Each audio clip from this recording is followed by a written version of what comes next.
नमस्कार। स्वागत है आप सभी का। प्रमुख अवधारणाएं यूनिट लेकर चल रहे थे अपन, उसमें अपना अगला पार्ट है स्वतंत्रता एवं समानता। तो आज अपन अपना टॉपिक लेंगे स्वतंत्रता। स्वतंत्रता ये शब्द हम हमेशा से सुनते आ रहे हैं। दो अर्थों में स्वतंत्रता का मतलब कि अर्थ लिया जाता है। दो अर्थों में ये देखने में आता है स्वतंत्रता। पहला जो इसका अर्थ लिया जाता है वो मनुष्य के गुण के रूप में लिया जाता है।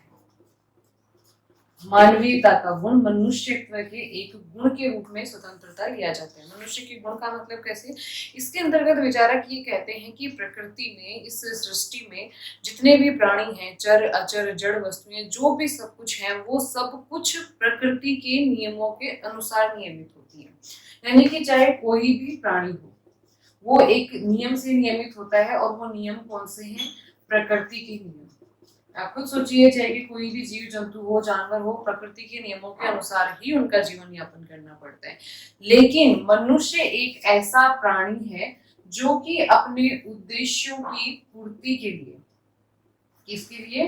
अपने उद्देश्यों की पूर्ति के लिए और इस प्रकृति के नियमों का उपयोग करता है। यानी कि मनुष्य अपने उद्देश्यों की पूर्ति के लिए प्रकृति के नियमों में फेरबदल भी कर देता है, उसका उपयोग करता है, अपने अनुसार ढाल लेता है। यानी कि वो अपने जीवन को अपनी इच्छा के अनुसार बदलने की शक्ति रखता है। तो वो मनुष्य का एक गुण है स्वतंत्रता। मतलब कि वो अपने जीवन को अपने अनुसार जीने के लिए स्वतंत्र है, अपने कार्यों को अपने अनुसार करने के लिए स्वतंत्र है। और अंग्रेजी का शब्द इस रूप के लिए, मनुष्य के गुण वाले रूप के लिए, अंग्रेजी का शब्द है फ्रीडम, जिसका अर्थ होता है स्वतंत्रता। दूसरा रूप अपन लेते हैं तो वो दूसरा रूप है स्वतंत्रता का मतलब मनुष्य की दशा या स्थिति।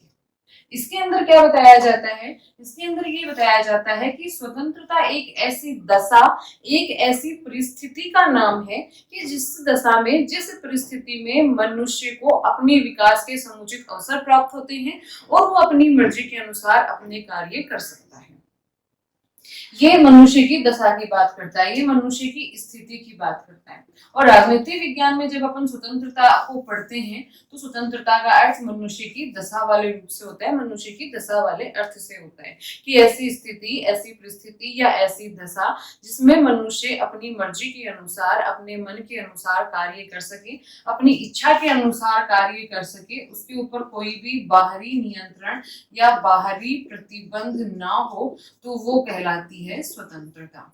और यहाँ इस मनुष्य की दशा के लिए फ्रीडम शब्द का भी इस्तेमाल किया जाता है। और साथ ही इसके लिए एक ज्यादा अच्छा शब्द आता है अंग्रेजी का, वो है लिबर्टी, यानी कि स्वतंत्रता, लिबर्टी। अब देखिए अपन इस शब्द पर चलते हैं। इस शब्द लिबर्टी, इसका हिंदी में अर्थ होता है मुक्ति या बंधनों का अभाव। यानी कि स्वतंत्रता का एक तरह से शाब्दिक अर्थ यहाँ क्या निकल के आ रहा है कि स्वतंत्रता का मतलब है बंधनों का अभाव, यानी कि बाह्य प्रतिबंधों का, बाह्य बंधनों का ना होना। एक मनुष्य है वो अपनी मर्जी के अनुसार कार्य कर सके। और ये स्वतंत्रता कितनी महत्वपूर्ण है, ये अपन इसी बात से कह सकते हैं कि एक विचारक है हेनरी पैट्रिक। इनका एक प्रसिद्ध कथन है कि मुझे स्वतंत्रता दीजिए या मृत्यु। ये हेनरी पैट्रिक का एक प्रसिद्ध कथन है, मुझे या तो स्वतंत्रता दीजिए या फिर मृत्यु। एक है इतिहासकार रिची, उन्होंने ये कहा है कि जीवन के अधिकार के बाद में अगर कोई दूसरा महत्वपूर्ण अधिकार है तो वो है स्वतंत्रता का अधिकार। तो इस तरह से हमेशा से ही विचारकों ने स्वतंत्रता को एक महत्वपूर्ण और आवश्यक तत्व के रूप में माना है। ये स्वतंत्रता का बात क्यों आई? क्योंकि मनुष्य को एक विवेकशील प्राणी माना जाता है। ये कहा जाता है कि मनुष्य एक विवेकशील प्राणी है, मनुष्य विवेकशील करता है, वो जो भी काम करता है वो सोच समझ कर करता है।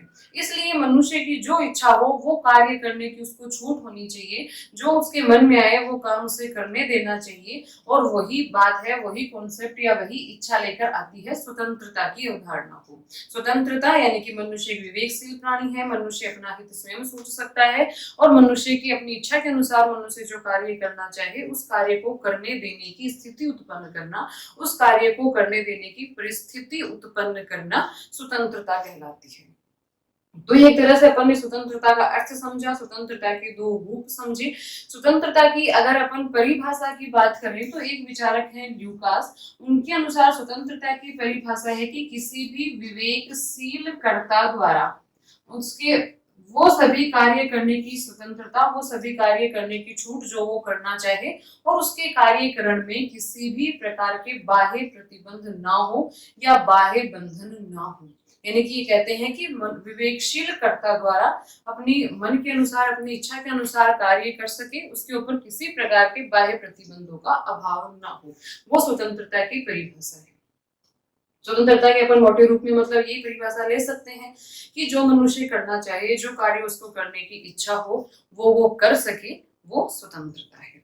तो ये अपन ने समझा स्वतंत्रता का अर्थ और स्वतंत्रता की परिभाषा।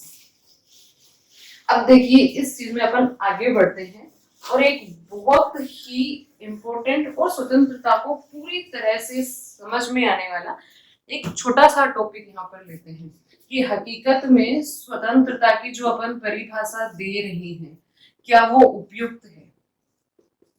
इसमें एक छोटा सा यहाँ पर अपन टॉपिक डिस्कस करेंगे, स्वतंत्रता और स्वच्छंदता। परिभाषा हमने क्या पढ़ी थी, लिबर्टी का शाब्दिक अर्थ क्या था, बंधनों का ना होना, बंधनों का अभाव या मुक्ति। परिभाषा भी क्या आई थी कि विवेकशील कर्ता द्वारा जो भी वो करना चाहे करने की आजादी, उसके ऊपर कोई भी बाह्य प्रतिबंध ना हो। तो अगर अपन इस रूप में स्वतंत्रता की परिभाषा को स्वीकार कर लेते हैं तो कहीं ना कहीं ये हमारे लिए बहुत अधिक घातक हो सकती है, क्योंकि ये बदल जाएगी स्वच्छंदता में। सुनने में बहुत अच्छा लगता है कि मनुष्य जो करना चाहे उसे करने की छूट होनी चाहिए, लेकिन फिर अपन एक बात पर आते हैं, एक व्यक्ति पर आते हैं, वो चोर है।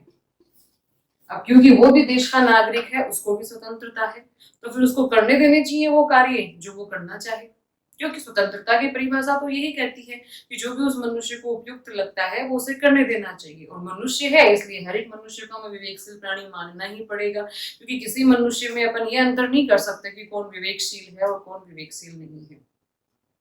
तो जब स्वतंत्रता के साथ अब हमें यहाँ थोड़ा सा एक अपन कहा, स्वतंत्रता का अर्थ अपन ने क्या लिया था, बंधनों का अभाव या प्रतिबंधों का अभाव। थोड़ा सा अपन को एक चीज और जोड़नी पड़ेगी इसमें, और वो जोड़ने पड़ेंगे युक्ति युक्त बंधन। अगर ये युक्ति युक्त बंधन ना होंगे स्वतंत्रता के साथ तो ये स्वतंत्रता नहीं रहेगी, अपितु ये स्वच्छंदता बन जाएगी। यानी कि एक भी व्यक्ति की असीमित स्वतंत्रता अन्य सभी व्यक्तियों को पराधीनता की बेड़ियों में जकड़ सकती है। ये प्रसिद्ध कथन है हॉबहाउस का। हॉबहाउस ने कहा है कि किसी भी व्यक्ति की असीमित स्वतंत्रता, अगर आप एक भी व्यक्ति को असीमित स्वतंत्रता देते हो ना, यानी कि केवल बंधनों का अभाव देते हो, युक्त बंधन उस पर नहीं लगाते हो, तो वो अन्य पूरे समाज को, राज्य के सभी लोगों को और स्वतंत्रता की असीम बेड़ियों में जकड़ देगा। जैसे कि अपन इसका उदाहरण लें, मान लो कि कोई एक व्यक्ति है, वो गाड़ी चला रहा है सड़क पर और उसने परिभाषा पढ़ ली स्वतंत्रता की कि वो जो चाहे वो कर सकता है। और वो तो फुल स्पीड में चलाने लग जाए, इधर से उधर भी, वो स्वतंत्र है, इस देश का नागरिक है, उसके मन में आ रहा है गाड़ी इधर से उधर दौड़ानी है, तो उसके सामने वही जाएगा ना जिसको आत्महत्या करनी हो। यानी कि बाकी लोगों की गाड़ी चलाने की स्वतंत्रता का उसने हनन कर लिया, बाकी लोगों की गाड़ी चलाने की स्वतंत्रता की, और कहीं कि अपन ने उसको छोड़ना पड़ा बाकी लोगों को। तो ये वो क्या बदल गई बाद में, वो होगी स्वच्छंदता। तो यहाँ पर हॉबहाउस का कथन कितना सटीक बैठता है कि कोई भी एक व्यक्ति असीम स्वतंत्रता अगर वो ले लेता है तो अन्य सभी व्यक्ति को पराधीनता की बेड़ियों में जकड़ देगा। तो इसलिए स्वतंत्रता का असली अर्थ केवल बंधनों का अभाव होना नहीं है, अपितु युक्ति युक्त बंधनों का होना भी उतना ही आवश्यक है। जब तक युक्ति युक्त बंधन नहीं होंगे तब तक स्वतंत्रता का उपभोग कोई भी नहीं कर सकता, राज्य का कोई नागरिक नहीं कर सकता। बिना युक्ति युक्त बंधनों के स्वतंत्रता स्वच्छंदता बदल जाएगी, जो कि प्रत्येक व्यक्ति के लिए, राष्ट्र के लिए, समाज के लिए अत्यंत घातक है। अब अपन चलते हैं स्वतंत्रता के दो रूपों पर। दो रूपों में स्वतंत्रता हमारे सामने आती है और ये बहुत ही इंपॉर्टेंट टॉपिक है। एक है नकारात्मक स्वतंत्रता और दूसरी है सकारात्मक स्वतंत्रता।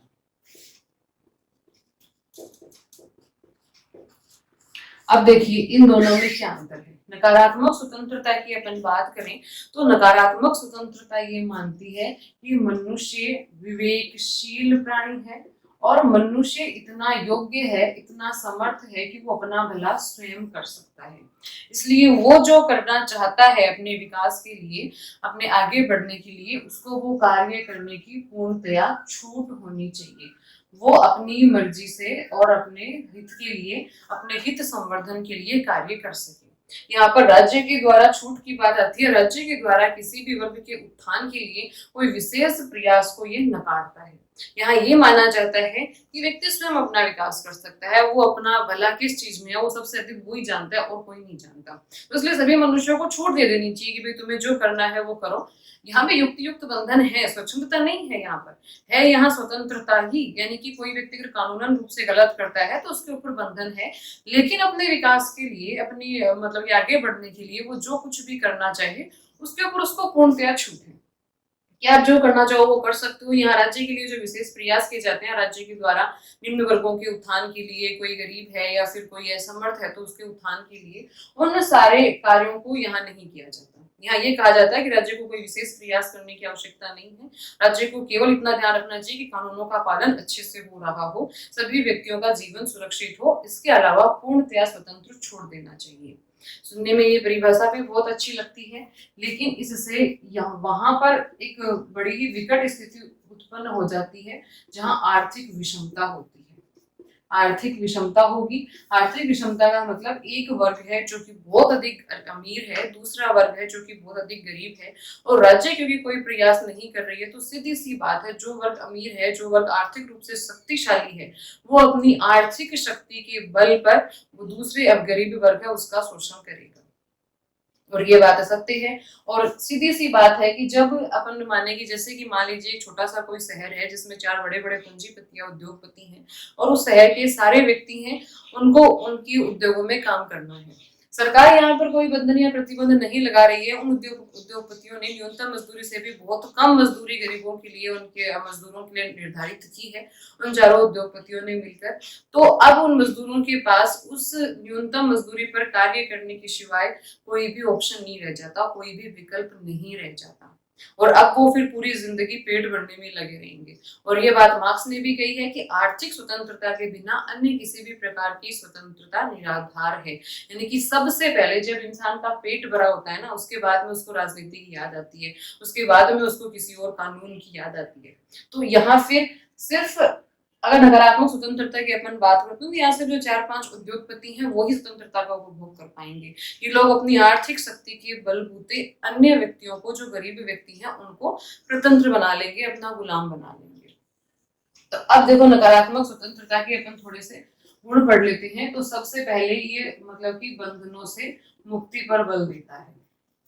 दूसरा, ये राज्य के सीमित कार्यों का समर्थक है कि राज्य को कम से कम कार्य करने चाहिए, राज्य को अधिक कार्य नहीं करने चाहिए। अगर राज्य अधिक कार्य करेगा तो व्यक्ति की स्वतंत्रता, अगर राज्य अधिक कार्य करेगा तो व्यक्तियों की स्वतंत्रता का हनन होगा।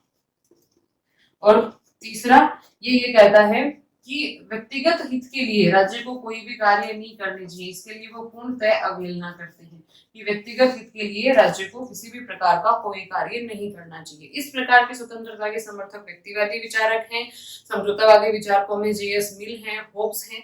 ये विचारक भी इस वाली स्वतंत्रता के समर्थक हैं। इनका ये मानना है कि पूरी तरह बंधनों से मुक्त कर दो, बाद में राज्य को ज्यादा हस्तक्षेप नहीं करना चाहिए, राज्य ज्यादा कार्य करेगा, स्वतंत्रता का हनन होगा।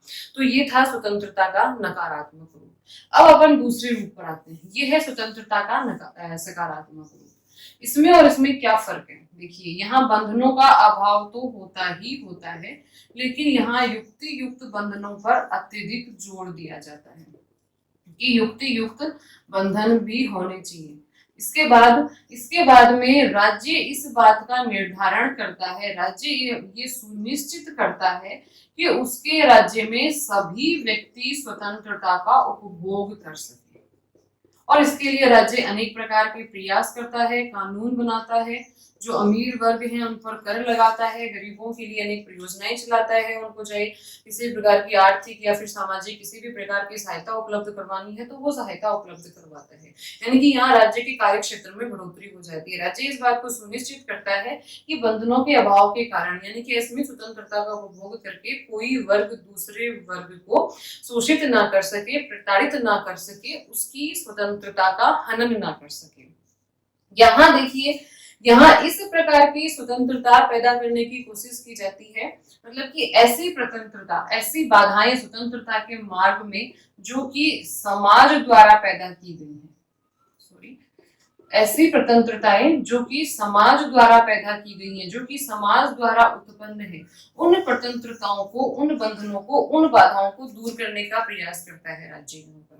यानी कि समाज ने कोई भी इस तरह की, जैसे कि अपन जातीय भेद मान सकते हैं, लिंग भेद मान सकते हैं, समाज के अंदर छुआछूत की भी अपनी प्रथा फैली हुई है, महिलाओं के साथ उत्पीड़न की अगर बात आती है तो समाज द्वारा इस तरह की कोई भी परिस्थिति पैदा की गई है जो कि किसी व्यक्ति की स्वतंत्रता के उपभोग में बाधक बन रही है, तो उन सभी परिस्थितियों को रोकने का प्रयास यहाँ पर राज्य करता है। यहाँ राज्य हर एक व्यक्ति की स्वतंत्रता की मांग को पूरी करने का प्रयास करता है। ठीक है, या फिर ये बात नहीं आ सकती कि एक मतलब कि वो ये प्रयास करता है कि जिस भी व्यक्ति की जो भी इच्छा हो कार्य करने की वो व्यक्ति कार्य कर सके, ये बात राज्य सुनिश्चित करता है।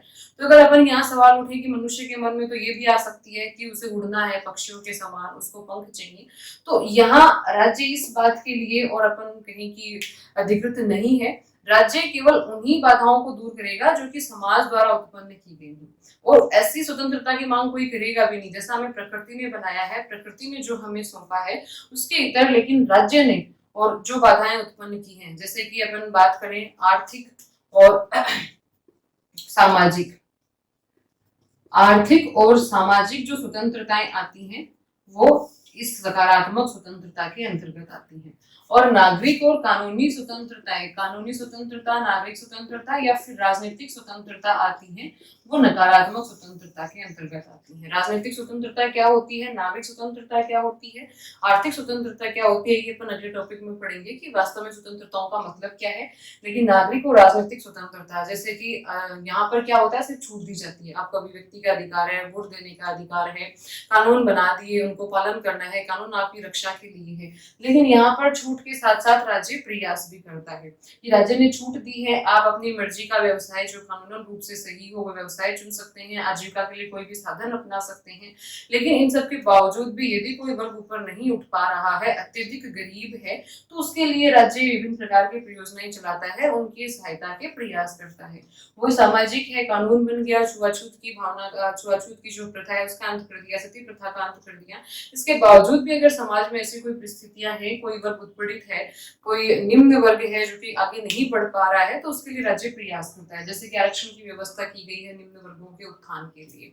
तो ये सकारात्मक स्वतंत्रता, सकारात्मक स्वतंत्रता में राज्य प्रयास करता है, सुनिश्चित करता है कि प्रत्येक व्यक्ति स्वतंत्रता का उपभोग कर सके। और यहाँ बंधनों का अभाव सबके लिए है, लेकिन युक्ति युक्त बंधन यहाँ पर ज्यादा है। कोई भी व्यक्ति यहाँ असीमित स्वतंत्रता का उपभोग नहीं कर सकता है, और किसी भी कारण से अन्य किसी व्यक्ति या अन्य किसी समूह की स्वतंत्रता का हनन नहीं कर सकता है। नकारात्मक स्वतंत्रता में विवेकशील करता है, और ये माना जाता है कि हर एक मनुष्य अपने और विकास करने के लिए समर्थ है, आगे बढ़ने के लिए समर्थ है। तो यहाँ पर छूट बहुत अधिक होती है, बंधन बहुत कम होते हैं। बंधन केवल जीवन की रक्षा के लिए या फिर कानून की रक्षा के लिए थोड़े बहुत लगाए जाते हैं। तो ये है नकारात्मक स्वतंत्रता और सकारात्मक स्वतंत्रता। वर्तमान में सकारात्मक स्वतंत्रता की जो अवधारणा है वही मान्य है, और हर एक लोकतांत्रिक शासन प्रणाली में इसी अवधारणा का पालन किया जाता है, इसी अवधारणा को मान्यता प्राप्त है। धन्यवाद।